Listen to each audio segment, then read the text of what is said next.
Imagine करा की तुम्हाला दोन प्रकारच्या रस्त्यांवर गाडी चालवायची आहे. पहिला रस्ता हा एक मोठा हायवे आहे. तिथं ना कुठला सिग्नल आहे ना कुठला खड्डा आहे आणि तुम्हाला अडवायला सुद्धा कोणी नाही आहे.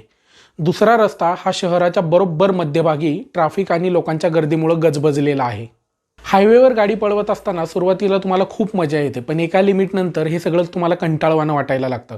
कारण तुम्ही तुमच्या मेंदू आणि शरीराचा ॲक्टिव्हली वापर न करता गाडीला फक्त रेस करत सुटलेले असता. पण याच्या उलट ट्रॅफिक आणि गर्दीने भरलेल्या रस्त्यावर तुम्ही कायम अलर्ट असता. चारी बाजूला लक्ष देत गाडी चालवत असताना तुमचे ड्रायव्हिंग स्किल्स अजून चांगले होत असतात. आपल्यासोबत सुद्धा असंच काहीसं होत असतं. आपल्याला वाटतं की आपलं आयुष्य एकदम सरळ असावं, त्याच्यामध्ये कोणतेही प्रॉब्लेम्स नसावेत, कोणतेही चॅलेंजेस नसावेत. पण हाच निवांतपणा आपल्याला सुस्त आणि आळशी बनवायला कारणीभूत ठरू शकतो.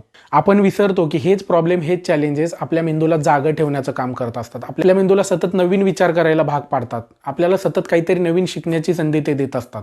आणि यामुळेच इथून पुढे जर तुम्हाला काही समस्या किंवा अडचणी आल्या तर त्याच्यामुळे दुःखी न होता ते सोडवत असताना माझे स्किल्स कसे वाढणार आहेत हा विचार करून समाधानी व्हा.